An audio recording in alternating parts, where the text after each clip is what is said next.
Un seul titre pour ce journal, finale de la Coupe du monde de football des moins de 17 ans, Chili 2015. Les Aiglonnais du Mali face au Nigeria pour achever la symphonie commencée déjà au mois de mars dernier au Niger avec le Sacre continental. Mesdames, Messieurs, c'est habillé aux couleurs nationales que nous vous disons bonsoir et bienvenue au journal. J'allais dire bienvenue au sport, parce que ce soir, vous le savez, le football va occulter toutes les préoccupations au Mali, toutes les préoccupations des Maliens de par le monde. Ce soir où l'équipe nationale cadette va écrire une nouvelle page de l'histoire de notre football, parce que quelle que soit l'issue de la finale face au Nigeria, et quelle que soit cette issue, la performance de nos garçons doit amener chacun de nous à mettre l'intérêt de la nation au-dessus de toute querelle intestine, querelle qui malheureusement obscurcissent le ciel du football malien. Ce soir donc, place à l'exploit, place à l'entente nationale, place à la réconciliation pour que vive le Mali toujours plus fort, toujours plus solidaire. C'est donc sur ces mots d'espoir que nous ouvrons cette édition. Le président de la République galvanise les Aiglonnais. Ibrahim Boubacar Keïta vient juste d'avoir un entretien téléphonique avec les joueurs et l'encadrement. Le président Ibeka leur a apporté le soutien du peuple malien. Suivons un extrait de l'entretien de Ibrahim Boubacar Keïta avec les jeunes, des propos recueillis par Mohamed Ould Mamouni. Nous reviendrons certainement sur cet entretien téléphonique du président de la République avec les joueurs et l'encadrement au cours de cette édition. Mais on va continuer de parler de la Coupe du monde de football, Coupe du monde de football des moins de 17 ans qui livre ce soir son verdict avec la finale Mali-Nigeria. Si les Aiglonnais visent leur premier titre mondial, les jeunes Nigérians sont eux à la recherche d'une 5e couronne. Khalifa Namatraoré nous plante le décor. Jamais une sélection malienne n'a été si proche d'un sacre mondial en football. Après la génération de moins de 20 ans de 1999 sous la houlette de Seydou Keïta et de 2015 conduite par Adama Traoré, dont l'aventure s'est arrêtée au stade des demi-finales, la cuvée 2015 des cadets sont donc à une marche de réaliser ce rêve. Le succès continental de mars dernier au Niger étant considéré désormais comme le point de départ de l'épopée, les Aiglonnais n'ont tout simplement besoin que de mettre la cerise sur le gâteau déjà consistant. Avec 12 buts marqués dans ces tournois chiliens et 2 encaissés, faisant du Mali la meilleure défense, Baïba et ses garçons ont des raisons de croire. Tout le monde veut gagner la coupe. Donc je pense qu'aujourd'hui, notre mission, c'est de le finir en beauté. Le Nigeria a une très bonne équipe physique, le Mali une très bonne équipe tactique, technique, mentale. Je pense qu'aujourd'hui, c'est une finale, ça va se jouer en détail. Encore, c'est une finale qui va se jouer beaucoup pour les chances aussi. Mais je pense que le Mali remportera la partie. Nous sommes à l'émission pour le peuple malien. Tout ce qu'on fait ici, c'est pour le peuple malien. Donc, tant que ce peuple n'est pas satisfait, notre mission ne sera pas nous n'allons pas arriver jusqu'au bout. Nous, on va arriver jusqu'au bout pour faire plaisir au peuple malien. Donc nous sommes obligés de bien travailler pour notre peuple qui souffre des différents problèmes et que le football peut vraiment nous servir à oublier plein de choses. Face au Mali se tient le Nigeria, dont le bilan dans cette Coupe du monde des moins de 17 ans est tout simplement glorieux, avec 4 trophées remportés. Les Golden Eaglets possèdent la meilleure attaque de Chili 2015 avec 21 buts. Le Nigeria est un habitué et c'est un habitué qui, il ne faut pas le cacher, est en forme. C'est une équipe qui arrive en force au moment décisif. J'ai confiance en nos jeunes. Les gosses eux-mêmes ont instauré à l'intérieur du groupe une forme de gestion. Ils font attention à la manière dont jouent leurs adversaires. Ils font attention également aux erreurs qu'ils commettent. Et ils savent à peu près le niveau de qualité du Nigeria et la tactique qu'il faut mettre en place pour, disons, les contrer. Aux Aiglonnais d'allier aisance technique et efficacité pour assurer la passation des témoins et permettre au Mali de monter sur la plus haute marche d'un podium mondial. Mali-Nigeria, c'est donc à 22h en temps universel sur cette même antenne de leur thème avec Khalifa Namatraoré et ses invités. Et nous reviendrons au cours de ce journal sur l'entretien téléphonique que le chef de l'État a eu avec les joueurs et leur encadrement. Autre sujet à présent, juste après la deuxième réunion du comité de pilotage du programme d'appui à la justice au Mali, l'ambassadeur chef de la délégation de l'Union européenne et le directeur de la cellule de planification et des statistiques du ministère de la Justice ont animé une conférence de presse sur les missions du programme et le rôle attendu des structures judiciaires pour sa réussite. La conférence de presse s'est tenue à l'hôtel Salam de Bamako, reportage de Fadema Keita. La justice est un service public dirigé par le ministre de la Justice. Elle est à cet effet chargée de préserver les droits des citoyens et de protéger leur sécurité. Autre rôle non moins important de cette justice est le respect de la loi. L'exercice de cette noble et délicate mission nécessite donc l'amélioration des performances des structures judiciaires. En réponse aux nombreuses questions posées par les journalistes, l'Union européenne, barre de fond de ce programme, précise.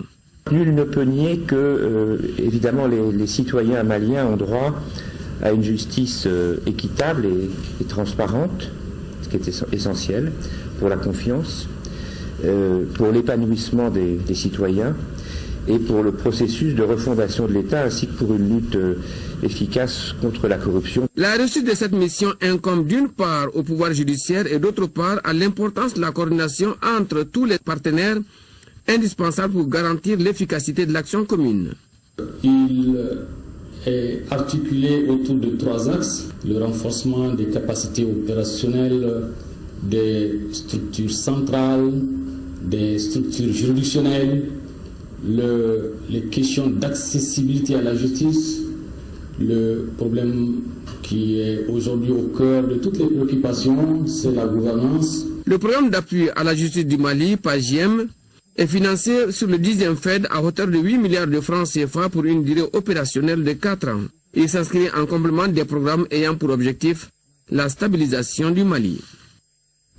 Le ministre de la Santé et de l'Hygiène publique en tournée dans la deuxième région s'est rendu successivement à Banamba et à Koulikoro. Marie-Madeleine Togo a visité les centres de santé et a échangé avec les travailleurs de la santé sur leurs conditions de vie et de travail. Combat Cissé.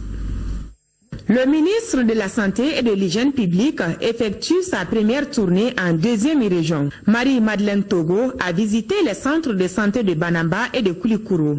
Elle a pris langue avec les travailleurs de la santé sur les préoccupations de l'heure. Banamba, c'est un district sans électricité et le fonctionnement d'un centre de santé de référence aujourd'hui est très lourd dans des districts sans électricité.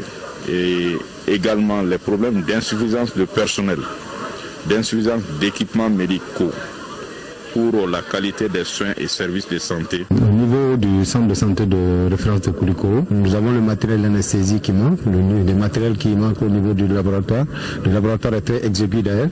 Nous avons un bloc opératoire qui a été déjà construit il y a quelques années, mais il y avait un problème d'échangeté qui a été levé l'année passée. Donc nous avons le problème de l'ambulance, le problème de véhicules de supervision.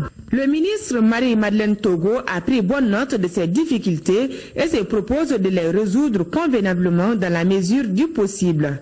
La directrice régionale de la santé de Koulikoro s'est dit fière de cette visite du ministre de la Santé et de l'Hygiène publique. Nous sommes satisfaits vraiment de cette visite et ça permet de renforcer les liens entre le niveau central et le niveau périphérique. Nous sommes disponibles.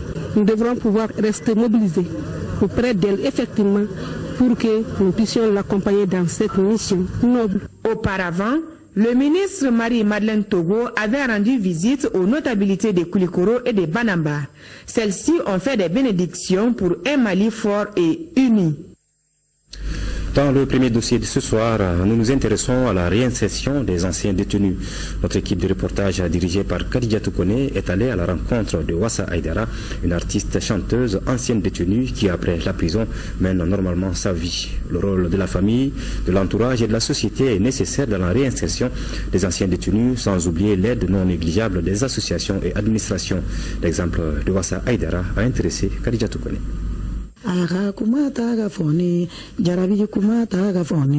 Wassa Aïdara, communément appelée Wassa Degetigi, est chanteuse. 35 ans, originaire du Wassoulou, Wassa est connue sur le plan national. Wassa Aïdara, mais beba famo Wassa Degetigi. Bamako ko ngone ambi. Alhamdulillah. Ko nyana jewla ntesigi yere, ntesigi jatgu fe. Joviale et très coquette, pourtant, la vie de Ouassa a basculé il y a de cela quelques années. En 2008, Ouassa a été arrêté, condamné et incarcéré. Il arrive que des accidents de parcours, des rencontres ou de mauvais choix fassent basculer des vies qui se retrouvent alors à l'ombre des prisons.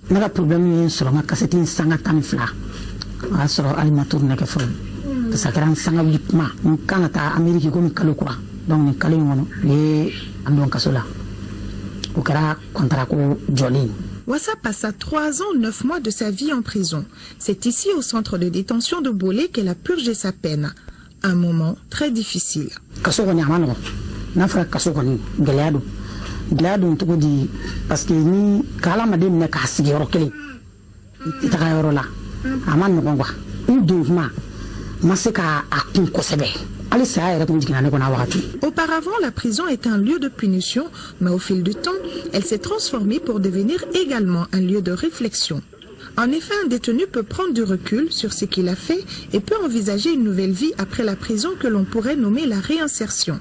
Et l'entourage peut favoriser la réinsertion du détenu, un contact encore présent de la famille pendant l'incarcération, manifesté par des visites, peut permettre aux détenus de garder de la motivation et de l'espoir.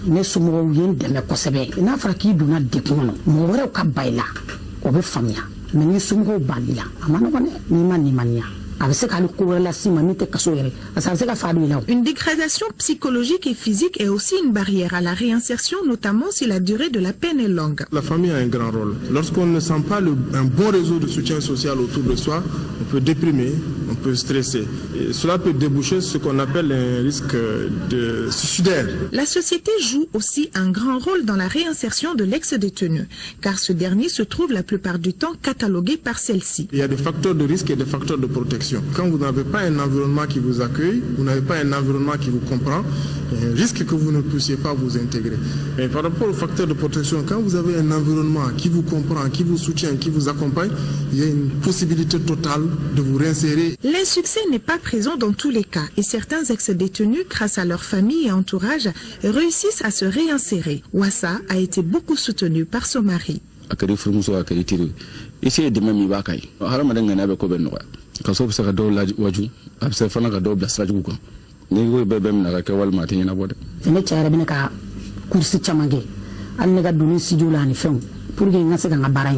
Bien que la prison soit faite pour punir, elle est aussi là pour faire prendre conscience aux détenus de leurs fautes et ne conduit pas forcément à un échec en matière de réinsertion. Elle peut même s'avérer être positive. Parce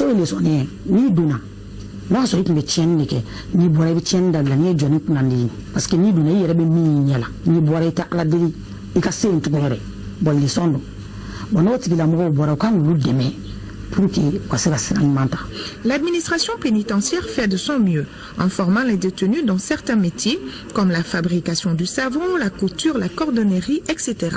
Bara chama ba ko no mba to obsega nina asigi ko gala dombula safne lambala kurushi bala ni baram kadi bo bina ni metru fane ni akol kadi muni do kalange ni chrétien akadi muni chrétien fane bita biduwa kalange chrétien ku ibo islamo bita ta wajulu ga islamo ku to kunna ndu ni mbuli ni ni se kurushi dama amena pero ni lan mesagi sagado dlala mesaga med dlala me portefeuille dlala me na pero dlala ni ni se odemai pour que na se ka soulager quoi. À leur sortie de prison, les ex-détenus peuvent être motivés. S'ils parviennent à trouver quoi faire, ils peuvent mener une vie paisible. Mais malheureusement au Mali, leur formation s'arrête en prison. Ils connaissent des difficultés à trouver un emploi ou à poursuivre leur formation. Par rapport à l'insertion des jeunes, on a des expériences avec des structures comme Handicap International, l'APEJ, les ACR. Ces expériences nous ont permis à mettre ces personnes dans le tissu professionnel. La communauté a tout intérêt donc à accompagner chacun d'entre eux, à les accepter, à les soutenir pour qu'ils puissent se réinsérer. Et si la communauté ne la soutient pas, elle risque de courir à cette perte. Toutes les organisations, ces entreprises qui créent des emplois puissent les accepter, évitent la stigmatisation. Mais à ce niveau, il faut un travail d'information et de sensibilisation pour que la stigmatisation cesse. Mali réfléchit donc ne boli ne somɔgɔw yɛrɛ ta tɛ dɛ n kanubagaw n b'olu de barikada donc ni jatigiw ni y'a faamuya hali bi u bɛ ne wele n ka to ka sumuniw kɛ k'an soutenir pour que n kana se ka sigi o de kama hali bi n fana fasayalen don n ka baara in kan a ma joué n ka baara kan. La réinsertion reste toujours difficile mais envisageable avec force et envie. Difficile de se reconstruire après un séjour en prison, difficile mais pas impossible. Très beau dossier et bel exemple de réinsertion, dossier donc signé Kadiatou Kone. Les rideaux sont tombés sur la 3e édition du Salon de la formation professionnelle et de l'emploi. L'édition 2015 avec comme thème les filières porteuses d'emploi dans le secteur agricole a été un véritable cadre d'échange. Durant le salon, les débats initiés ont permis aux participants de mieux cerner la problématique de l'emploi au niveau du secteur agricole. Al-Jumatina. Durant 3 jours, les spécialistes du secteur agricole ont expliqué le chemin à suivre pour réussir dans l'entrepreneuriat agricole. L'édition 2015 du Salon de la formation professionnelle et de l'emploi a permis aux jeunes de cerner les différentes opportunités qu'offre de nos jours le secteur agricole. L'importance est très grande parce que ça rentre dans la formation de l'emploi des jeunes et puis la valorisation de ces matériaux-là au milieu paysan et puis la connaissance des matériaux pour tout le peuple malien. On a vu pas mal de choses aussi. Le SAFEP 2015, selon les initiateurs, a été une chance pour les jeunes qui ont bénéficié des mécanismes dans la recherche d'emploi. Chers jeunes, il vous revient maintenant de tirer les conclusions et les leçons de ces 2 jours de thème actuels qui vous permettent de réfléchir de la manière la plus pertinente à trouver les voies et moyens qui vous permettent de dresser le chemin de votre devenir. Durant ce salon, vous avez débattu des thèmes pertinents liés à la problématique de l'emploi des jeunes dans les filières du secteur agricole. Notre département ne ménage aucun effort afin d'appuyer toute initiative allant dans le sens de mieux promouvoir ce secteur. La 3e édition du SAFEP s'achève ainsi sur de bonnes notes d'après les initiateurs. Rendez-vous a été donné pour la 4e édition qui portera sur un autre thème dans un autre secteur. Tenu en 3e région de la journée de validation des statistiques de production et d'exportation de la campagne Mangue 2015. Au cours des travaux, il a été question de la revue du bilan de la campagne Mangue 2015 ainsi que des recommandations. Bambi Idrissa Touré. En organisant la présente journée de validation des statistiques de production et d'exportation de la campagne Mangue 2015, le comité régional de l'interprofession de la filière Mangue de Sikasso veut partager avec l'ensemble des acteurs le bilan de la campagne Mangue 2015. La mangue est le premier fruit d'exportation au Mali. Donc, c'est aux acteurs maintenant vraiment d'améliorer la production pour que l'exportation puisse vraiment être améliorée. Au cours de la journée, les participants vont échanger sur l'état du déroulement, les résultats obtenus et jeter les bases de la campagne 2015-2016. Quant aux participants à cette rencontre, je leur demande de beaucoup contribuer pour que nous puissions vraiment sortir un document honorable et valable pour les statistiques en République du Mali et aussi la région de Sikasso. Les chiffres l'attestent éloquemment, avec plus de 25 000 tonnes de mangue commercialisées en 2015, pour plus de 15 milliards de francs CFA de chiffre d'affaires. La filière mangue constitue également une grande pourvoyeuse d'emplois avec environ 2000 emplois temporaires. À signaler que la filière mangue occupe une place de choix dans la politique de promotion des filières porteuses et les recommandations issues de la rencontre de Sikasso seront présentées au Forum national de la filière du 12 novembre prochain. 3e région toujours, les coopératives des producteurs de coton de la filiale ouest de Kita, à l'école de leurs homologues de Sikasso, dans la mise en œuvre du conseil à l'exploitation agricole familiale. Il s'agissait pour la quarantaine de producteurs de coton de Kita de s'inspirer de l'expérience de Sikasso pour l'extension de l'approche du conseil à l'exploitation agricole familiale en vue de booster la production agricole en zone cotonnière. Daouda Djakite. La commune rurale de Luluni, que s'est tenue cette visite d'échange d'expérience entre les producteurs de coton de la filiale Ouest Kita et leurs homologues de la filiale Sud Sikasso, disposant d'une somme d'expérience autour de l'approche du Conseil à l'exploitation agricole familiale CF. Une initiative de l'Union nationale des sociétés coopératives de producteurs de coton du Mali. Il y a 4 principaux axes. D'abord, le principe de diagnostic assisté qui permet de connaître les paysans qu'on veut encadrer dans les CEF. Les diagnostics appliqués suivent la planification des activités.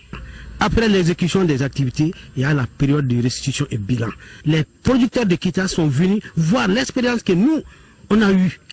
Donc les exploitations qui sont en train d'être suivies dans ces cadres, quels sont les bénéfices qu'ils en tirent, quels sont les avantages, quelles sont les difficultés qu'ils sont en train de vivre. Les effets des changements climatiques, l'appauvrissement des superficies cultivables nécessite de plus en plus un changement de stratégie, mais surtout des renforcements des capacités des acteurs du monde agricole. Vraiment, nous avons été très satisfaits des échanges. Nous souhaitons l'arrivée de l'approche CF pour bénéficier de tous ces avantages. Le CF nous permettra d'augmenter nos rendements. Les échanges ont permis à la quarantaine de participants de comprendre l'approche du Conseil à l'exploitation agricole familiale, ses avantages, le rôle et la place de l'animateur paysan dans la mise en œuvre du Conseil à l'exploitation agricole familiale, CF. Voilà, je vous le disais à l'entame de ce journal, les Aiglonnais du Mali joueront tout à l'heure à 22h la finale de la Coupe du Monde de leur catégorie contre le Nigeria au Chili. À l'occasion, le chef de l'État, son Excellence Ibrahim Boubacar Keïta, a eu un entretien téléphonique avec les joueurs et leur encadrement. Les propos du chef de l'État sont recueillis par Mohamed Ould Mamouni. Bonsoir. Président, une soirée comme celle-ci ne serait pas très long. Dites à nos enfants que nous sommes fiers d'eux. Ils portent sur eux aujourd'hui tout l'honneur, tout l'espoir, toute la dignité d'un peuple, unis comme les doigts de la main pour le soutenir. Nous sommes confiants, sereins. Je souhaite qu'il le soit également. Et qu'il n'y ait pas de précipitation, qu'il n'y ait pas de soucis personnels. Que tout enfant qui sera à l'aise sur une balle et qui verrait un autre mieux placé que lui fasse la passe. Je parle là un peu à la place de Baïba, mais je sais que c'est le conseil qu'il a donné. Donc chacun ait souci d'abord du Mali avant que de soi-même. Et c'est la clé du succès. Je voudrais que mon fils Samuel également sache qu'il porte aujourd'hui la clé du paradis pour les Maliens. Et il va nous y amener, Inch'Allah, lui et tous les autres enfants. Et que le jeune Malais soit un peu plus précis. Il est efficace, il est rapide. Koïta, pareil également. Tous sont brillants. Tous sont brillants. Nous ferons des espoirs immenses sur eux tous. Sérénité, sérénité, sérénité. La marche fut longue, mais l'étape franchie a été brillante. Nous sommes maintenant au sommet de l'Acropole. Il s'agit seulement de franchir quelque part. Ces quelque part-là ne sont pas hors de portée des Maliens. Et nos enfants seront être dignes de ce que furent ceux qui nous ont dévancés dans ce pays, qui ont fait la gloire du Mali. Encore une fois, à vous tous, encadrement, joueurs, techniciens, agents de santé, à tous, je dis l'espoir du Mali, placé en vous aujourd'hui, pour que ce jour soit un jour de gloire pour le Mali et pour l'Afrique. Merci beaucoup, merci infiniment, et nous sommes confiants et attendons avec espoir.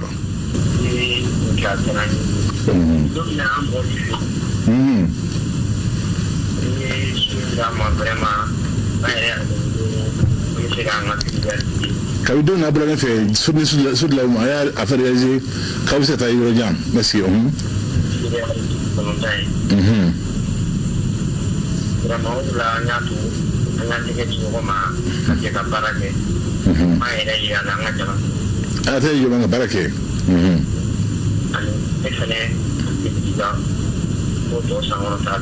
Aïssa mon fils, ni la main à la qui la main, car Diamant Sangorta surtout, au domaine du Soudan.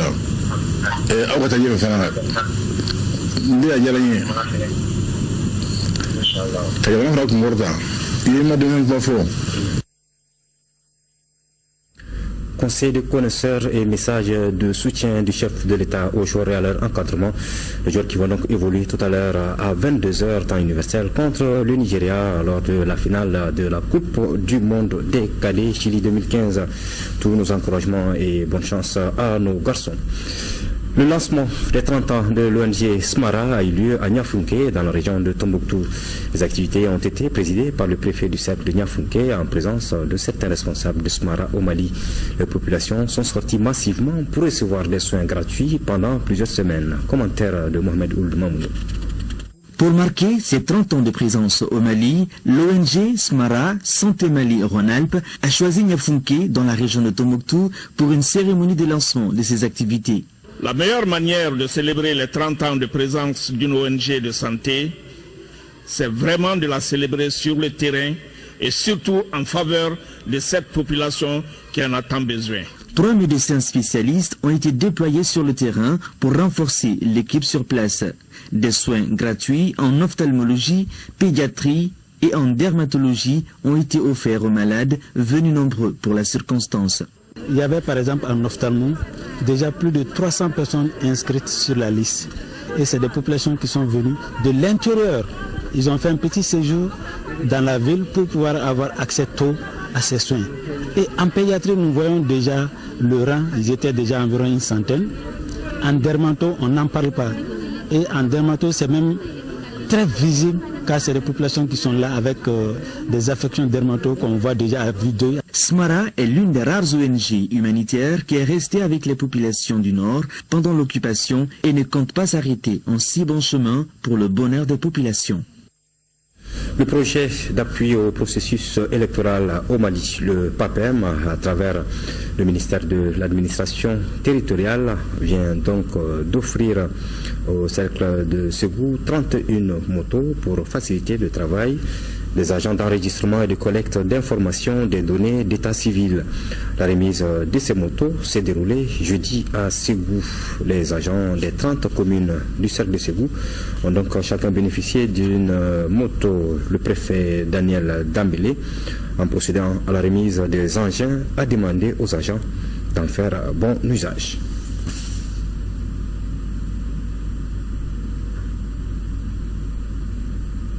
Le PAPEM qui remet donc des motos aux agents d'enregistrement et de collecte d'informations des données d'état civil. C'était donc à Ségou. Les sections du parti UDD de la région de Caille ont tenu hier samedi à Kéniéba leur première conférence régionale. Au menu de la rencontre, la dynamisation du parti de la Colombe dans la région à travers ses organes de base pour mieux affronter les élections communales et régionales. Les travaux ont été sanctionnés par la mise en place du bureau de coordination régionale UDD. Envoyés spéciaux, Nouon Sissoko et Aloukone. L'Union pour la démocratie et le développement UDD dispose désormais d'un bureau exécutif régional de 9 membres à Caille. Cet organe a été mis en place à Kéniéba par les délégués des 7 sections UDD de la région. C'était à l'issue des travaux de la première conférence régionale du parti de la Colombe en première région. On a pensé qu'il est bon qu'au niveau régional, qu'on ait un interlocuteur du parti, qu'on ait un relais entre les sections et le conseil exécutif du parti dans l'objectif bien clair de faire passer les messages et les mots d'ordre du parti. Cette coordination régionale UDD doit veiller à la mise en place des instances dans les différentes sections pour une meilleure assise du parti dans la région de Caille. Il s'agit maintenant de travailler, faire en sorte que les préoccupations du parti puissent être prises pour les élections communales à venir et pour les élections régionales. Désormais, nous n'accompagnons les partis que ceux-là qui ont décidé véritablement de travailler. Faire un diagnostic des sections qui sont en difficulté, des sections qui ne sont pas encore construites, des sections où, en tout cas, le parti a un certain nombre de problèmes. Pas seulement des difficultés, mais aussi des acquis. Les sections qui sont vraiment avancées, qui doivent être encouragées et soutenues dans cette dynamique-là. C'est ça les perspectives de ce bureau. Les partis amis ont exprimé leur disponibilité à collaborer avec l'UDD pour le développement du Mali en général et celui du cercle de Kéniéba en particulier. Autre sujet dans ce journal, Kadijatou Tunkara, Fatoumata Lobo Keïta et Madina Konaté représenteront la commune 6 du district à l'élection Miss ORTM Bamako le 21 novembre prochain. Elles ont été élues au cours d'un gala organisé vendredi. Compte rendu de la soirée avec Mamoudou Sidibé. 8 postulantes convoitaient la couronne de Miss ORTM en commune 6 du district de Bamako. Après 3 tours sur le podium, le choix du jury est tombé sur Kadijatou Tunkara, suivi de Fatoumata Lobo Keïta et de Madina Konaté. Les messages véhiculés autour du thème retenu, à savoir la cohésion sociale, étaient politiquement engagés et socialement intègres. La commune 6, pour un coup d'essai, a fait un coup de maître. La nuit de l'ORTM en mode décentralisé, c'est une grande première, c'est une expérience pour nous-mêmes. À mon avis, que franchement, cette fois-ci, on est parti du bon pied. Cela fait 4 éditions de suite que le comité syndical de l'ORTM invite les Maliens à se réconcilier et à faire la paix à travers des messages. Ce que je viens de voir seulement ce soir, vraiment dépasse tout commentaire. Vraiment, nous pouvons compter sur les communes.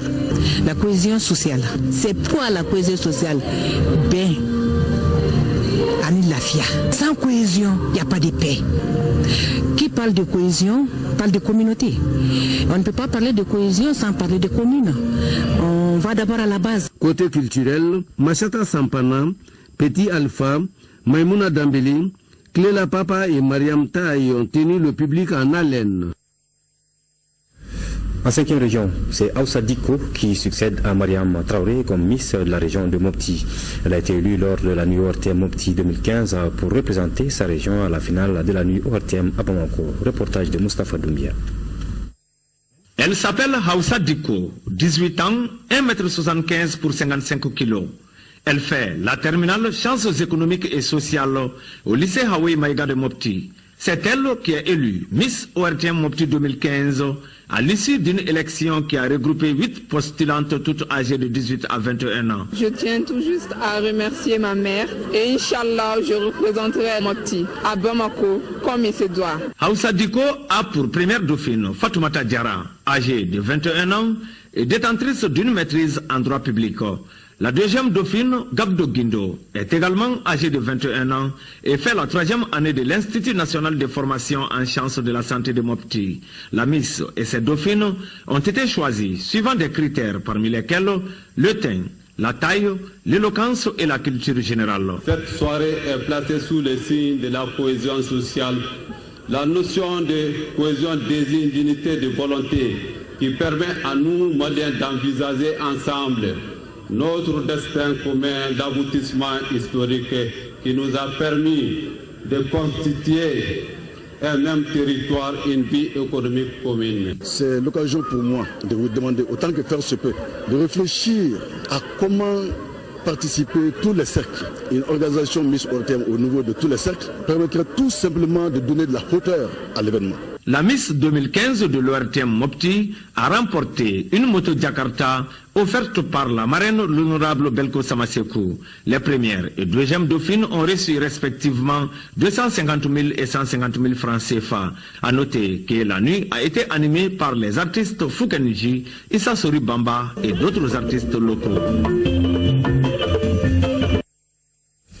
Après l'arrêt et la délocalisation, la nuit culturelle de l'ORTM s'est enfin tenue à Tombouctou dans une véritable promotion de la culture du terroir. En 4 sorties traditionnelles, les postulantes ont lancé des appels aux déplacés et aux réfugiés du Nord. Thème de cette édition qui a drainé une marée humaine au stade municipal. Compte rendu de Yé Atandina. Tenue traditionnelle, robe évasée et voile. L'édition 2015 de Miss ORTM Tombouctou s'est lancée dans une véritable promotion de la culture locale de la terre où reposent les 333 saints.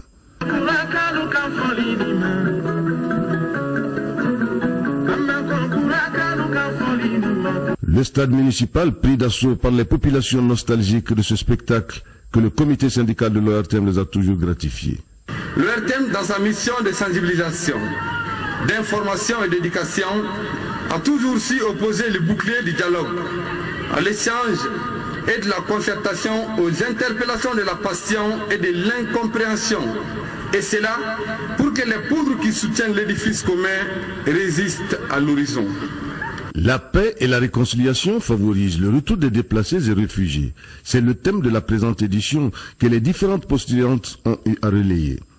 Ainsi, Fadimata Agali Sissé, élève au lycée Maman Alassane Aïdara de Tombouctou, a été élue Miss ORTM édition 2015, avec pour première dauphine Aïcha Mint Hamarandan et Lalla Diallo comme deuxième dauphine. Très contente, j'ai toujours rêvé d'être Miss. Enfin, ce soir, je suis Miss. Merci. Après suspension, report et délocalisation, nous nous retrouvons ce soir pour fêter cette édition. Les forces armées de sécurité du Mali, FAMA, l'aménagement et les forces Barkhane n'ont pas lésiné sur les moyens sécuritaires afin de garantir aux populations un spectacle qu'elle a elle-même réclamé. Les artistes en herbe de la région ont aussi émerveillé les spectateurs par leur talent hautement hérité du terroir.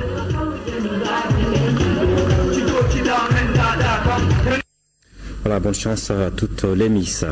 À l'instar de plusieurs grandes villes africaines, notre capitale aura bientôt son festival de jazz.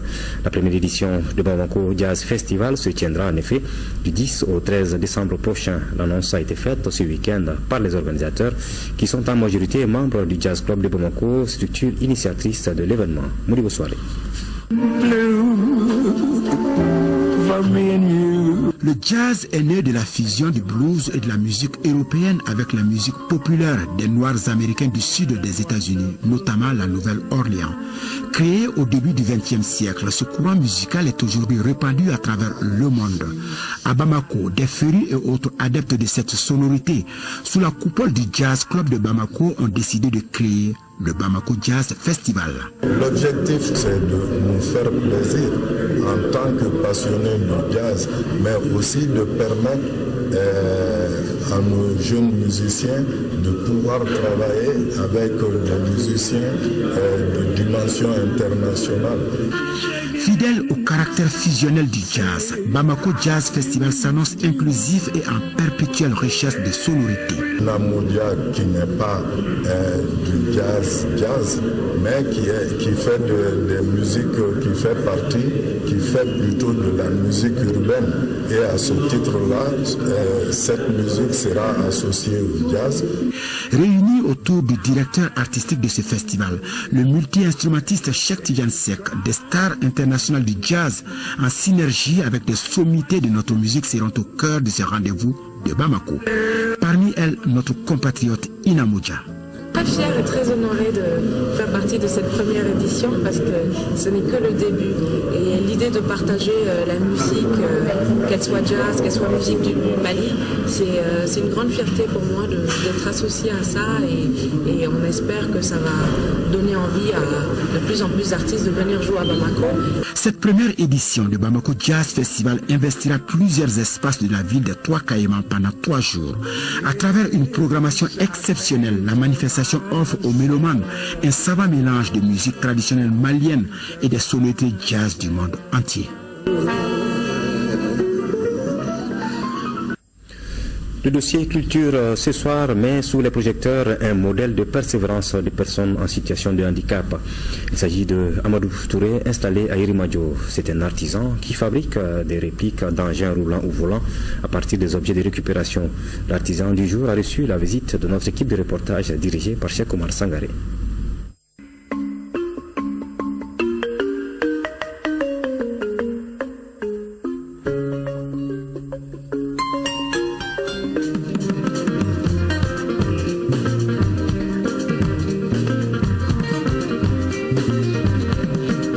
Nous sommes dans une rue du quartier Irimadjo en commune 6 du district de Bamako. Sous son hangar, le natif de Djéné, Amadou Touré, s'adonne à un travail artisanal très impressionnant.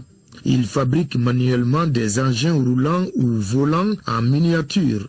C'est un métier que le quadragénaire en situation de handicap physique a appris tout seul.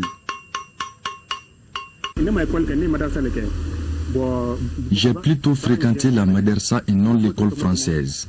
Les jeudis et vendredis étaient nos jours chômés à l'époque. Alors, j'ai profité de ces journées pour ramasser des boîtes vides et fabriquer des petits objets. Au départ, c'était pour un simple plaisir. Mais aujourd'hui, c'est devenu un métier pour moi. Des vélos, des motos, des voitures ou encore des hélicoptères, Amadou Touré fabrique ses produits avec une grande précision. Cela sans être en face d'un modèle. Je n'ai jamais vu un hélicoptère en dehors des films, mais j'en fabrique couramment en miniature. C'est pour vous dire que j'ai un don, celui de reproduire copie conforme tout ce que je vois, ne serait-ce qu'une fois.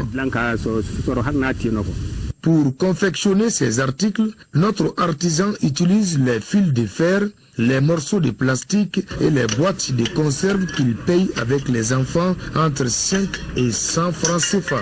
Il s'estime heureux dans ce travail car contribuant à la lutte contre la pollution de l'environnement.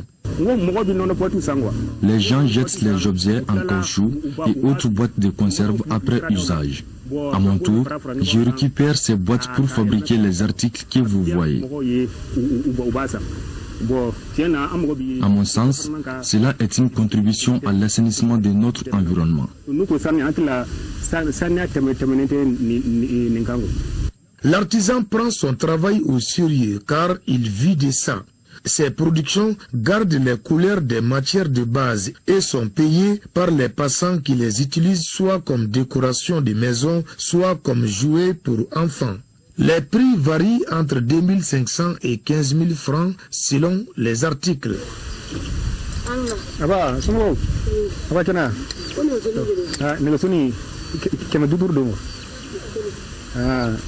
D'accord.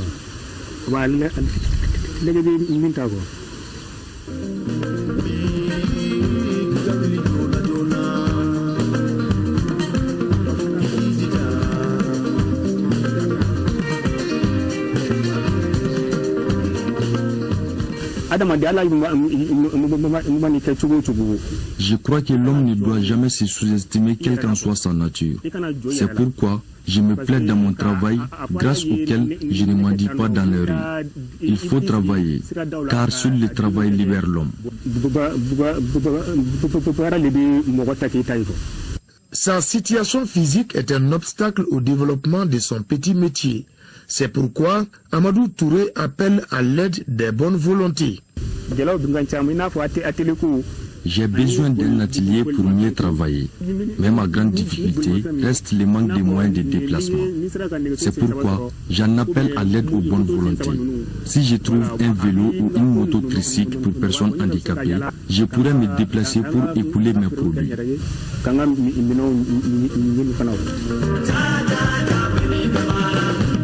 Cette réalisation artisanale est très ingénieuse pour 3 raisons. 1, parce qu'elle est faite par quelqu'un qui n'a jamais fréquenté l'école classique. 2, parce qu'elle est l'œuvre d'une personne en situation de handicap physique. Et 3, parce que tout simplement, elle donne envie de s'envoler.